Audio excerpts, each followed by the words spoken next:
শয়তানের সবচেয়ে বড় অস্ত্রের নাম হলো নৈরাশ্য। শয়তান মানুষকে আশাহত করে দিলে এটা হয় তার সবচেয়ে বড় সাকসেসের বিষয়। আর ইমানদারের কাজ হলো কোনোভাবে শয়তানকে সাকসেস হতে না দেওয়া।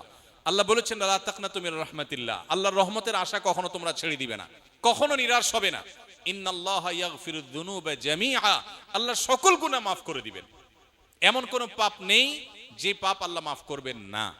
ক্ষমার অযোগ্য বলতে পৃথিবীতে কোনো পাপ নেই। শিরকে আল্লাহ মাফ করবেন না যে কোরআনে বলা হয়েছে, এটারও ভুল মিনিং আমরা অনেকে জানি। এটার সঠিক মিনিং হলো পৃথিবীতে যদি কেউ শিরক করার পরেও তওবা করে, ফিরে আসে, অনুশোচনা করে, আল্লাহ মাফ করে দেন। যদি শিরক নিয়ে মারা যায় সেটা মাফ হবে না। অতএব জেনায় লিপ্ত হয়ে গেছেন কোন তরুণ, নিজের পাপ বুঝতে পেরে আল্লাহর কাছে ক্ষমা প্রার্থনা করেছেন, আর কখনো সে পথে ভুলেও পা মারাবেন না এ মর্মে সংকল্প করেছেন, এই কাজগুলো যদি কেউ করেন আল্লাহ তাআলা নিঃসন্দেহে তার গুনাহ মাফ করবেন। এবং আল্লাহর প্রতি সেই আত্মবিশ্বাসে আস্থা থাকতে হবে। বিধায় হতাশা নয়, বরং আল্লাহর প্রতি আত্মবিশ্বাসী আমাদের থাকতে হবে। তওবা করার পর কোনো না কোনো ভাবে গুনাহ হয়ে যায়, দ্বীনি ঈমান কিভাবে বাড়াতে পারি? মানুষের দুর্বল ঈমান, এটাকে শক্তিশালী করবার জন্য আমাদের হতাশ হওয়া চলবে না। কুল্লু বনি আদম খাত্তা, নবীজি বলেছেন প্রত্যেক আদম সন্তান, মানুষের প্রত্যেকটা সদস্য অপরাধী। অর্থাৎ এমন কোন মানুষ পৃথিবীতে নাই, নবী আলাইহিস সালাম, আম্বিয়া আলাইহিস সালাম ছাড়া, যে মানুষ ভুলের ঊর্ধ্বে বা পাপের ঊর্ধ্বে। মানুষ হিসাবে ভুল হবেই। ও খায়রুল খাত্তাইন আত-তাওয়াবুন, সবার মধ্যে যদি কম হোক বেশি হোক, কারোর বেশি কারোর কম গুনাহ হয়, পাপ হয়, এর মধ্যে সবচেয়ে উত্তম মানুষ হলেন সেই মানুষটা যে মানুষটা খারাপ কাজ করার পর, ভুল কাজ হওয়ার পর তিনি তওবা করেন, তিনি আত্মশুদ্ধি করেন, তিনি ফিরে আসেন। কেউ ভুল হওয়ার পর সরি বলেছে, আল্লাহর কাছে মাপ চেয়েছে, নিজে সংশোধন করেছে, এ হলো ভালো মানুষ। অতএব আমার গুনাহ হয়ে গেছে সেজন্য আমি মন খারাপ করে ভেঙে পড়বো, হতাশ হয়ে যাব, এটা ঈমানদারের পরিচয় নয়। আল্লাহ বলেছেন ওয়ালা ইয়াইআস মির রাউহিল্লাহি ইল্লাল কওমুল কাফিরুন, আল্লাহর রহমত থেকে অবিশ্বাসী ছাড়া কেউ নিরাশ হতে পারে না। পৃথিবীর উন্নত দেশ, পৃথিবীর সবচেয়ে সুখী দেশের তালিকায় টপ 1, 2, 3, 4 বা টপ 10 এর যে দেশগুলো আছে, এইগুলোতে আত্মহত্যার প্রবণতা ভয়ঙ্কর। আমাদের দেশে এখন মানুষের বৈষয়িক এবং জাগতিক যতটা উন্নতি আছে, 2, 3, 4 দশক, 2, 4, 5 যুগ আগে আমরা চলে গেলে দেখব দেশে অবকাঠামো এত উন্নত ছিল না, এত জিনিসপত্র, এত সম্পদ মানুষের ছিল না, এত খাবার দেশে ছিল না, কিন্তু মানুষের সুখ এখনের চাইতে বেশি ছিল। এখন মানুষ দুঃখী। এখন আমাদের তরুণদের মধ্যে আত্মহত্যার যে প্রবণতা, শিক্ষিত কলেজ বিশ্ববিদ্যালয় পড়ুয়া ছেলেদের মধ্যে, মেয়েদের মধ্যে যে পরিমাণ আত্মহত্যার প্রবণতা, এটা যত পেছনে যাবেন আমাদের দেশে এটা এতটা ছিল না। এটা কেন হয়েছে? বৈষয়িক উন্নতির অভাব হয় নাই, বরং অগ্রগতি হয়েছে। অভাবটা হয়েছে ঈমানের। এজন্য আল্লাহ বলেছেন আল্লাহর রহমতের আশা ছেড়ে দিয়ে এই যে আত্মহত্যার দিকে মানুষ যায়, কেন যায়? কারণ আশা ছেড়ে দিছে, সে মনে করে তার বেঁচে থাকার কোনো মানে নাই। আল্লাহ বলেছেন এটা কাফিরদের মধ্যে হতে পারে, কোনো ঈমানদার আশাহত হতে পারে না। সে দেয়ালে পিঠ থেকে গেলেও বিশ্বাস করবে যে আল্লাহ হেফাজত করবেন। এজন্য আল্লাহর প্রতি বিশ্বাস রাখতে হবে। গুনাহ হয়েছে, আমি আশাহত হব না, আমি আল্লাহর রহমতের প্রতি আশাবাদী থাকবো। আল্লাহ তাআলা আমাকে ক্ষমা করবেন এবং আল্লাহর রহমতের দিকে নিয়ে যাওয়ার তৌফিক দান করবেন। আইভিএফ চিকিৎসা করা ইসলাম সম্মত কিনা? আইভিএফ বা টেস্ট টিউব বেবির যে প্রক্রিয়া বা পদ্ধতি, এটা ইসলাম সম্মত এবং শরিয়া অনুমোদিত হবে তখনই যদি সেখানে কোনো প্রকার হারামের সংশ্লেষ না থাকে। কোন দম্পতি তারা স্বাভাবিক প্রক্রিয়া যখন সন্তান হয় না, তারা যদি টেস্ট টিউব প্রক্রিয়ায় বেবির বাবা মা হতে চান, শরিয়ার দৃষ্টিকোণ থেকে মৌলিকভাবে সেটা নিষিদ্ধ না।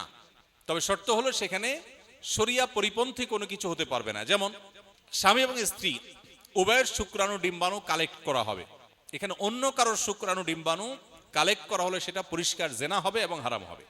এবং এই ডিম্বাণু শুক্রাণু কালেকশন করতে গিয়ে হস্তমৈথুন বা এ জাতীয় কোনো গুনাহের উপর ভরসা করা যাবে না বা গুনার উপর নির্ভর করা যাবে না, বরং স্বামী স্ত্রীর স্বাভাবিক প্রক্রিয়াতে যদি ডিম্বাণু শুক্রাণু কালেক্ট করা হয় সেটা জায়েজ। তৃতীয়ত, এই শুক্রাণু ডিম্বাণু কালেক্ট করতে গিয়ে যদি সতরের অংশটা নার্স বা কর্তব্যরত চিকিৎসা সংশ্লিষ্ট অন্যদা তাদের সামনে উন্মুক্ত করতে হয়, সেটা হারাম। সন্তানের বাবা মা হতে গিয়ে আপনি এটা হারামে লিপ্ত হওয়ার সুযোগ নেই। লিগ্যাল ওয়েতে শরিয়ার মধ্যে থেকে আল্লাহ আপনাকে তৌফিক দিলে আলহামদুলিল্লাহ, না হলে আপনার আল্লাহর ফয়সালাকে মেনে নেবেন। যদি আপনার সেটা করতে না হয়, যদি কোনো নার্স বা ট্রিটমেন্ট রিলেটেড কারোর সামনে সতর উন্মুক্ত করতে না হয়, বরং শুক্রাণু ডিম্বাণু কালেক্ট করার কাজটা স্বামী স্ত্রী উভয়ে নিজেরা করতে পারেন। এবং এই জাতীয় কোনো হারাম যেগুলো কথা বললাম বা আরো কোনো হারাম থাকলে সেগুলো যদি অ্যাভয়েড করে কেউ আইভিএফ পদ্ধতিতে সন্তানের বাবা হতে চান, নির্দ্বিধায় শরিয়া সেটাকে অনুমোদন করে, মৌলিকভাবে নিষেধ না, তবে কোনো হারামে যেন লিপ্ত হতে না হয়। আমি একজন যুবক, সম্প্রতি একটি চাকরি শুরু করেছি। বিয়ের বিষয়ে পরিবারকে ইঙ্গিতভাবে বুঝিয়েছি, কিন্তু তারা মোটেও গুরুত্ব দিচ্ছেন না। তারা চান আমার বিয়ে যেন ইউরোপে বসবাসরত কোনো বাংলাদেশি প্রবাসী মেয়ের সাথে হয়, কিন্তু আমি দেশে থেকে জীবন গড়তে চাই। আমরা সিলেটিরা কষ্ট করে পরিবারকে রাজি করালেও আমাদের সিলেটে প্রায় সব মেয়ের অভিভাবক দেশে চাকরি বা ব্যবসা করা ছেলেদের গুরুত্ব দেন না, বিশেষ করে ইউরোপ প্রবাসী হলে ছেলে হলেই হয়েছে। এই অবস্থায় আমরা যারা চরিত্র হেফাজত করার জন্য বিয়ে করতে চাই, আমাদের কি করা উচিত? বিশেষ দ্রষ্টব্য, নিজেকে হেফাজতে রাখতে আমি প্রায় রোজা রাখার চেষ্টা করি। আমার বাবা এখানে আছেন, দয়া করে এই বিষয়ে কিছু পরামর্শ দিলে উপকৃত হব। মাশাআল্লাহ, আসামি হাজির। দেখেন, এই প্রশ্নটা টু মাচ কমন। আমরা যেখানেই যাই প্রশ্নোত্তর সেশনে এই প্রশ্ন আসবেই। তো এই ধরনের প্রশ্ন ব্যাপকভাবে আমাদেরকে পেতে হয়। দেখুন, কোন পরিবারে ছেলে হারাম থেকে বাঁচার সংগ্রাম করছে, চেষ্টা করছে যেন তার চরিত্রে কালিমা না লাগে, আর বাবা মা তাকে সহযোগিতা করছে না, এর চেয়ে দুর্ভাগ্যের বিষয় আর কি হতে পারে? হওয়ার কথা তো ছিল উল্টা, যে সন্তান বিপথে যাবে আর বাবা মা তাকে সুপথে আনার জন্য সংগ্রাম চালাবে। কিন্তু এখানে উল্টাটা হয়েছে, যে সন্তান বাঁচতে চায় হারাম থেকে, বাবা মা তার সে আকুতির গুরুত্ব অনুধাবন করতে পারছেন না। যে বাবা সম্পর্কে এটি লেখা হয়েছে, এরকম আর অনেক বাবা থাকতে পারেন, আমরা পার্টিকুলার কোনো কেসের বাইরেও জেনারেলি বলতে পারি। নবী করিম সাল্লাল্লাহু আলাইহি সাল্লাম বলেছেন, তোমাদের সন্তানদের যখন বিয়ের বয়স হবে, তারা যখন উপযুক্ত হবে, এরপর যদি উপযুক্ত পাত্র পাত্রী পেয়ে যাও, তাহলে তোমরা বিবাহ দিতে দেরি করবে না, বিলম্ব করবে না, বিবাহ দিয়ে দাও। যদি না দাও, তাহলে সেক্ষেত্রে এর ফলশ্রুতিতে যে ফিতনা ছড়িয়ে পড়বে, এর ফলশ্রুতিতে যে গুনাহের সয়লাভ হবে, হারাম রিলেশন তৈরি হবে, এর দায়ভার কিন্তু ওই বাবা মাকেই বহন করতে হবে। সন্তানের গুনাহ তো হবেই, সে অপরাধে লিপ্ত হওয়ার কারণে। বাবা মার অবহেলার কারণে যে হারাম পর্যন্ত গিয়েছে, গড়িয়েছে, সেটা দায়ভার কিন্তু বাবা মাকে নিতে হবে। এজন্য দায়িত্বশীল বাবা মার পরিচয় আমাদেরকে দিতে হবে। আমরা আমাদের সন্তানদের চরিত্রের মূল্য আমরা বুঝি না। একটা সামাজিক এক ট্যাবু আমাদেরকে আটকে ফেলেছে। বেশিরভাগ ফ্যামিলিতে বাবা মার চিন্তা যে সমাজে মুখ দেখাবার মতো কিছু একটা ছেলেকে করতে হবে, তারপর বিয়ে করাবো। নাম দিয়েছি নিজের পায়ে দাঁড়ানো। আরে সন্তানকে আরেকজনের পায়ে দাঁড়ায় আছে নাকি? নিজের পায়ে তো দাঁড়ায় আছে সে।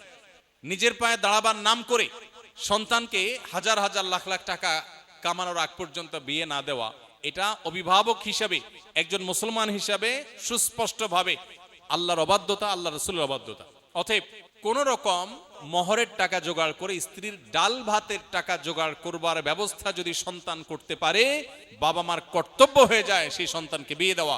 শরিয়ার সুস্পষ্ট ফতোয়া শুনেন, কোন বাবা মা যদি শরীয়ী কোন গ্রহণযোগ্য ওজর ছাড়া নিছক পার্থিব বিষয়ে টাকা পয়সার মোহে পড়ে, সামাজিক ভাবসাবের মধ্যে পড়ে তিনি যদি সন্তানকে বিবাহ বিলম্ব করতে থাকেন এবং বছরকে বছর পিছাতে থাকেন, তাহলে সেক্ষেত্রে সেই বাবা মার অভিভাবকত্ব শরিয়ার দৃষ্টিকোণ থেকে আর থাকে না।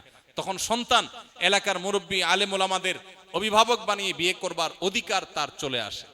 অতএব এই জঘন্য কাজ থেকে আমাদের বেঁচে থাকার চেষ্টা করতে হবে। মনে রাখবেন, রিজিক দেওয়ার মালিক আল্লাহ তাআলা। আল্লাহ কোরআনে বলেছেন যে আনকিহুল আয়ামা মিনকুম ওয়াস-সালিহিনা মিন ইবাদিকুম ওয়া ইমাইকুম ইন ইয়াকুনু ফুকারা আয়ুগনিহিমুল্লাহু মিন ফাদলি। যে সমস্ত বাবা মা টাকা পয়সার চিন্তা করে সন্তানের বিবাহ বিলম্ব করছেন, তাদেরকে বলছি, আল্লাহ বলছেন, তোমরা তোমাদের অধীনস্থ সন্তান সন্ততি, তোমাদের ছেলে মেয়েদেরকে তোমরা বিবাহ দাও।